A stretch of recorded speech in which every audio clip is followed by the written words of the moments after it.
नमस्कार, technical analysis course के इस 11 पार्ट में आपका स्वागत है। तो आज हम बात करने वाले हैं piercing pattern, dark cloud cover और काउंटर अटैक लाइंस के बारे में। ये सारे पैटर्न्स काफी इंटरेस्टिंग हैं। तो चलो वन बाय वन इन सभी को हम समझ लेते हैं। तो शुरुआत करेंगे पियर्सिंग पैटर्न से। तो पियर्सिंग पैटर्न कुछ इस तरह दिखता है। पियर्सिंग पैटर्न एक बुलिश पैटर्न है। तो जैसे कि आप देख सकते हो कि स्टॉक की प्राइसेस लगातार गिर रही है, उसी बीच ये दो कैंडल्स तैयार होते हैं। तो पियर्सिंग पैटर्न दो कैंडल से तैयार होती है और डाउन ट्रेंड के बीच आती है।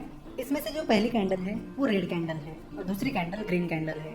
तो पहली कैंडल जो है वो उस डाउन ट्रेंड को कंफर्म करती है कि डाउन ट्रेंड लगातार चल रहा है। उसी बीच ये ग्रीन कैंडल निकल कर आती है। अगर आप इस ग्रीन कैंडल को ऑब्जर्व करोगे तो आपको पता चलेगा कि इस ग्रीन कैंडल की ओपनिंग प्राइस उसके पहले वाली कैंडल की क्लोजिंग प्राइस से कम है, जो हमें कंफर्म कराती है कि शुरुआत में उस स्टॉक पर बियर्स ही सवार थे। लेकिन बियर्स उस स्टॉक में मोमेंटम नहीं बना पाए और दिन के आखिर तक वो स्टॉक अपनी ओपनिंग प्राइस से काफी ऊपर जाकर क्लोज हुआ, जो कि बताता है कि बुल्स ने उस स्टॉक में एंट्री कर ली है। अगर आप इस सेकंड कैंडल की क्लोजिंग प्राइस देखोगे तो वो उसके पहले की कैंडल की क्लोजिंग प्राइस से काफी ऊपर है, जो ये इंडिकेट करती है कि बुल्स ने उस स्टॉक में अच्छी खासी एंट्री कर ली है, जिसके बेसिस पर वहां पर बाइंग अपॉर्चुनिटीज बन सकती है और ट्रेडर्स उस स्टॉक को खरीद सकते हैं। तो पियर्सिंग पैटर्न कैसे पहचानना है? तो पियर्सिंग पैटर्न की पहली कैंडल रेड कैंडल होती है और दूसरी कैंडल ग्रीन कैंडल होती है। साथ ही जो दूसरी कैंडल होती है उसकी बॉडी पहली कैंडल की बॉडी के अंदर होनी चाहिए। जैसे कि आप यहाँ पर देख सकते हो कि दूसरी कैंडल की अच्छी खासी बॉडी पहले कैंडल की बॉडी में समाई हुई है। तो इस सेकंड कैंडल की कम से कम आधी बॉडी पहले कैंडल की बॉडी में समाई हुई होनी चाहिए। तो पियर्सिंग पैटर्न एक बुलिश पैटर्न है जो हमें बाइंग अपॉर्चुनिटीज के बारे में बताता है। पियर्सिंग पैटर्न के बाद अब हम बात करेंगे डार्क क्लाउड कवर पैटर्न के बारे में। डार्क क्लाउड कवर पैटर्न कुछ इस तरह दिखता है, जो कि अपट्रेंड के दौरान आता है। तो डार्क क्लाउड कवर एक बियरिश पैटर्न है जो कि अपट्रेंड के दौरान आता है।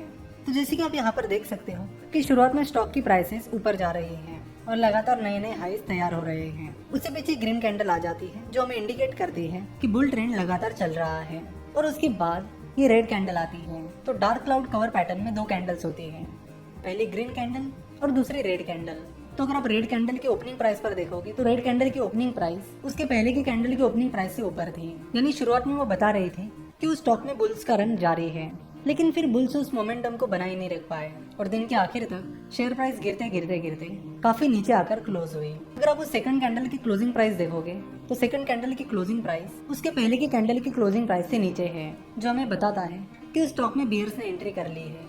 और फिर डार्क क्लाउड कवर हमें बताता है कि यहाँ से बेयरिश ट्रेंड शुरू हो सकता है और ट्रेडर्स स्टॉक्स को शॉर्ट सेल कर सकते हैं। यानी डार्क क्लाउड कवर हमें शॉर्ट सेलिंग अपॉर्चुनिटीज के बारे में बताता है। तो जैसे कि आप यहाँ पर देख सकते हो कि इस दूसरी कैंडल की बॉडी पहली कैंडल की बॉडी में कवर हो गई है, और डार्क क्लाउड कवर का ये एक इम्पोर्टेंट क्राइटेरिया है कि दूसरी कैंडल की बॉडी पहली कैंडल की बॉडी में करीब 50% होनी चाहिए। यानी सेकंड कैंडल की करीब आधी बॉडी पहली कैंडल में होनी चाहिए। तो डार्क क्लाउड कवर के इस क्राइटेरिया को आप जरूर ध्यान में रखिए। पियर्सिंग पैटर्न और डार्क क्लाउड कवर के बाद अब हम बात करेंगे काउंटर अटैक लाइंस के बारे में। काउंटर अटैक लाइंस दो तरह की होती है, बुलिश काउंटर अटैक लाइन और बियरिश काउंटर अटैक लाइन। तो पहले हम बात करेंगे बुलिश काउंटर अटैक लाइन के बारे में। तो बुलिश काउंटर अटैक लाइन कुछ इस तरह दिखती है। तो जैसे कि हमने देखा है कि जितने भी बुलिश पैटर्न्स हैं वो डाउन ट्रेंड में आते हैं, उसी तरह बुलिश काउंटर अटैक लाइन भी डाउन ट्रेंड में आती है। तो आप देख सकते हो कि मार्केट में स्टॉक की प्राइसेस लगातार गिर रही है। उसी बीच एक रेड कैंडल आती है जो हमें बताती है कि स्टॉक की प्राइसेस लगातार गिर रही है और उस स्टॉक पर बियर सवार है। और फिर उस रेड कैंडल के बाद एक ग्रीन कैंडल बनती है। तो आप यहाँ पर देख सकते हो कि इस पहले कैंडल की और दूसरी कैंडल की क्लोजिंग प्राइस सेम है। तो जब ये सेकंड कैंडल ओपन हुई तो स्टॉक ने काफी जंप लिया, क्योंकि आप देख सकते हो कि इस रेड कैंडल की क्लोजिंग प्राइस और इस सेकंड ग्रीन कैंडल की ओपनिंग प्राइस के बीच बहुत सारा गैप है, जो हमें बताता है कि उस सेकंड कैंडल के दिन स्टॉक की प्राइस ने शुरुआत में बहुत ज्यादा जंप ली, लेकिन उस जंप के बाद वो स्टॉक अपने बियरिश मोमेंटम को मेंटेन नहीं कर पाया और फिर बाद में उस स्टॉक की प्राइस गिरकर पहले दिन की क्लोजिंग प्राइस के पास जाकर क्लोज हुई। तो ये पैटर्न हमें बताता है कि बियर्स ने एंट्री तो कर ली थी, बट बियर्स उस मोमेंटम को मेंटेन नहीं कर पाए, जिसके चलते हमें ये सिग्नल मिलता है कि बियर्स का रन यहाँ पर खत्म हो सकता है और बुल्स उस स्टॉक में या मार्केट में पूरी तरह से एंट्री कर सकते हैं। तो दिखने में ये bullish counter attack line piercing pattern की तरह दिखती है, पर उन दोनों में मेन डिफरेंस ये है कि पियर्सिंग पैटर्न की सेकंड कैंडल की बॉडी लगभग 50% यानी आधी पहली कैंडल में घुसी हुई होती है, जबकि काउंटर अटैक लाइंस में ऐसा नहीं होता। तो बुलिश काउंटर अटैक लाइन हमें बताती है कि मार्केट के ट्रेंड में चेंज हो रहा है और ट्रेडर्स यहाँ पर बाइंग अपॉर्चुनिटीज ढूंढ सकते हैं। उसके बाद अब हम बात करेंगे बियरिश काउंटर अटैक लाइन के बारे में। बियरिश काउंटर अटैक लाइन कुछ इस तरह दिखती है। तो जैसे कि नाम में ही लिखा है बियरिश काउंटर अटैक लाइन, तो बियरिश पैटर्न अप ट्रेंड के दौरान आता है। तो यहाँ पर देख सकते हो कि स्टॉक की प्राइसेस लगातार ऊपर जा रही है। उसी बीच ग्रीन कैंडल आती है जो कंफर्मेशन देती है कि बुल ट्रेंड लगातार चल रहा है, और उसके बाद ये रेड कैंडल आती है। अगर इस रेड कैंडल को ध्यान से देखा जाए तो इस रेड कैंडल की ओपनिंग प्राइस उसके पहले वाली कैंडल से काफी ऊपर थी, जो कि हमें बताती है कि उस स्टॉक में उस दिन शुरुआत में बुल्स सवार थे, लेकिन वो बुल्स उस स्टॉक में मोमेंटम बना नहीं पाए और दिन के आखिर तक उस स्टॉक की प्राइस काफी गिर गई और गिरकर उसके पहले दिन की क्लोजिंग प्राइस के बराबर आ गई। तो bearish counter attack line bullish counter attack line से बिल्कुल अपोजिट है।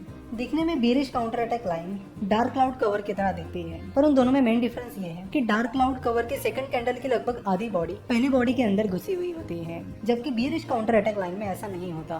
तो बेयरिश काउंटर अटैक लाइन हमें बताती है कि सेकंड कैंडल के दिन बुल्स अपनी मोमेंटम नहीं बना पाए, जिसके चलते ट्रेंड चेंज हो सकता है और बियर्स उस स्टॉक में एंट्री कर सकते हैं, जिसके चलते ट्रेडर्स उस स्टॉक में शॉर्ट सेलिंग अपॉर्चुनिटीज ढूंढ सकते हैं। आशा करता हूँ कि आपको आज समझाए हुए सारे पैटर्न्स यानी dark cloud cover, piercing pattern और bearish and bullish counter attack line अच्छे से समझ में आई होगी।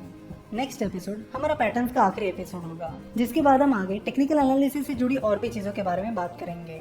तो आशा करता हूँ कि आपको आज का एपिसोड पसंद आया होगा। स्टॉक मार्केट, फाइनेंस और इन्वेस्टमेंट के बारे में और जानकारी के लिए आप हमारी वेबसाइट www.finnovations.com विजिट कर सकते हो। हमसे जुड़े रहने के लिए आपका बहुत बहुत धन्यवाद।